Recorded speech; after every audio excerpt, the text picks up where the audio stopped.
Bonjour tout le monde et bienvenue sur Juice.fr, j'espère que vous allez bien. Aujourd'hui, un test d'un nouveau vidéoprojecteur, le tout dernier de chez Artly, le Enjoy 3. Si vous souhaitez m'encourager à continuer dans cette voie et cette aventure, n'hésitez pas à vous abonner bien sûr à la chaîne, en activant les notifications, en mettant un like à cette vidéo et bien sûr en la partageant sur vos réseaux. Et puis, vous pouvez également me joindre sur Instagram pour suivre mes différentes aventures, comme le crash de mon avion imprimé en 3D. Bref, revenons à ce vidéoprojecteur.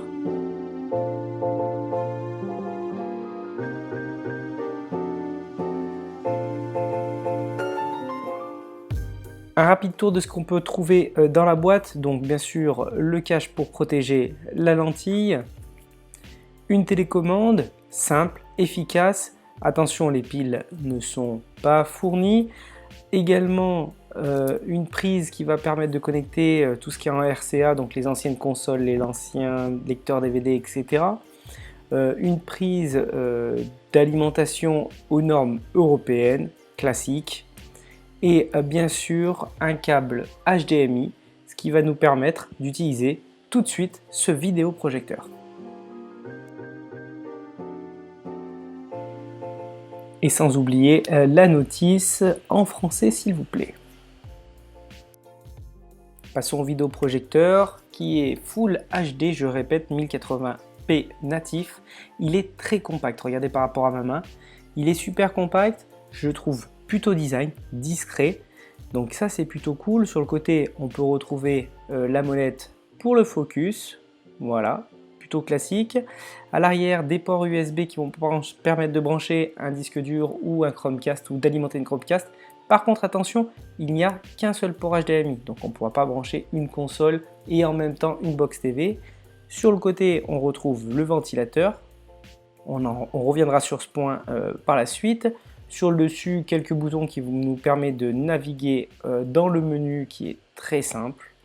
En dessous, un point de fixation pour brancher par exemple un trépied à photo. Ici c'est pour régler la hauteur l'avant. Et un petit filtre qu'on pourra nettoyer.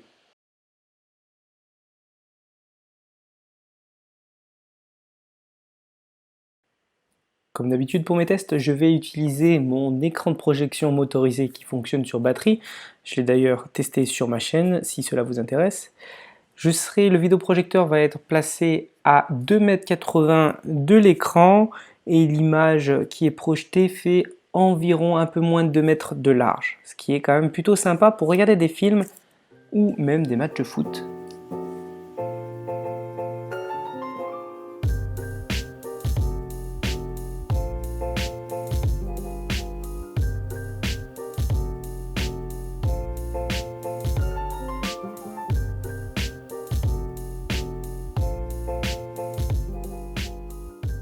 Et nous voici sur PlayStation 5, donc du coup nous allons tester ce Artly Enjoy 3.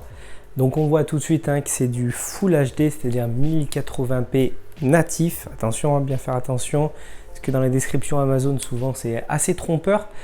Tout simplement parce que tout ce qui est texte c'est très lisible. Alors qu'avec un HD, donc c'est-à-dire 720p, c'est un petit peu moins lisible. Alors les gros textes, pas de souci. Par contre, dès que c'est un peu plus petit, c'est un peu moins facile à lire. Eh bien écoutez, on va essayer une partie de Astro. C'est juste pour voir si en fait le temps de réaction n'est pas trop long et si donc on peut utiliser ce vidéoprojecteur pour jouer. Donc c'est-à-dire si l'input lag est pas trop important. Allez. Hop, continuer. On va faire juste OK.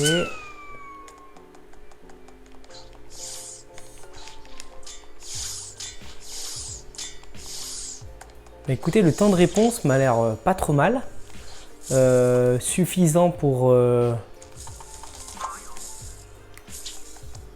en fait du moins pour jouer. Alors je pense que les hardcore gamers, ça sera pas pour eux, mais par contre c'est c'est assez réactif pour pouvoir jouer. Donc ça, c'est plutôt cool. Ok. On va essayer sur d'autres jeux. Par exemple, là, on va essayer un FPS comme Call of Duty où là, si l'input lag est vraiment trop important, et ben ça devient tout de suite injouable. C'était le cas, hein, par exemple, avec le Xiaomi que j'avais testé où bah, vraiment, c'était vraiment pas adapté pour pouvoir jouer à la console. Alors par contre, ce que je vois, c'est que les couleurs sont un petit peu bleutées. Alors là, je les ai pas modifiées. Hein, j'ai sorti le vidéoprojecteur du carton et je l'ai branché. On voit que le rouge est pas vraiment rouge. Alors peut-être qu'on peut améliorer ça. Mais sinon, la résolution est vraiment sympa. Là, j'ai une image d'environ 2 mètres. Et donc, bah, écoutez, on va voir tout de suite si c'est possible de jouer. Alors bien sûr, on va essayer de ne pas tenir compte de mon niveau de jeu qui est plutôt minable. Mais plutôt, on va se concentrer un petit peu sur l'image. Hein, qui est, je trouve, super bien défini. Bon, voilà, il y a juste peut-être ce petit ajustement des couleurs à faire. Par contre, vous voyez, le texte qui est en bas est très très lisible. Alors, moi, je filme l'image que je vois. Je peux vous dire que l'image est vraiment belle. Je pense que vous allez la voir un petit peu plus sombre et un petit peu moins belle que ce que moi je l'aperçois. Ah, ça commence mal. Tac. Ok.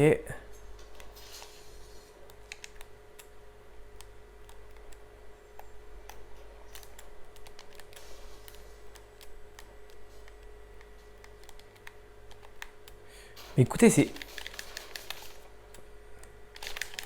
c'est jouable. Alors avec peut-être un meilleur niveau que moi, mais sinon c'est largement jouable. L'input lag est pas trop important. Ah, par contre, il faut vraiment être meilleur que moi. Alors, me voici sur Disney+. On va regarder la bande-annonce, par exemple, de Thor. C'est parti.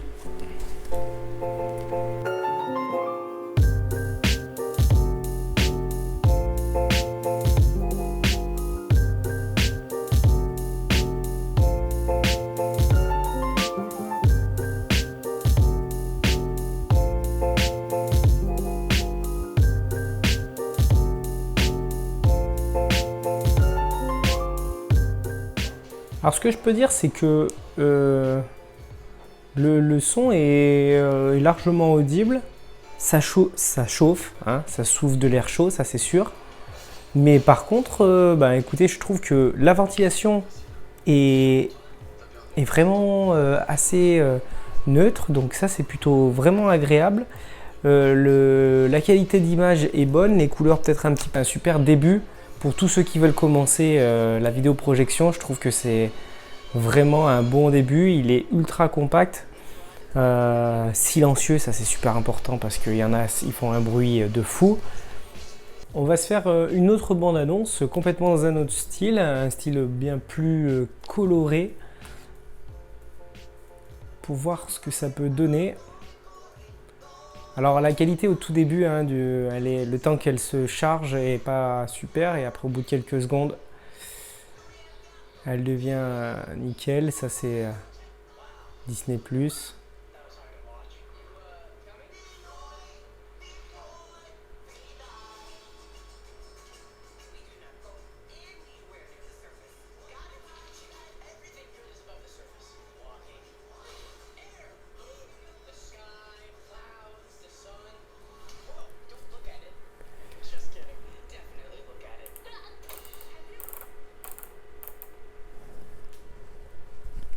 Alors écoutez, on va tirer rapidement, hein. Maintenant c'est l'heure de la conclusion sur ce vidéoprojecteur.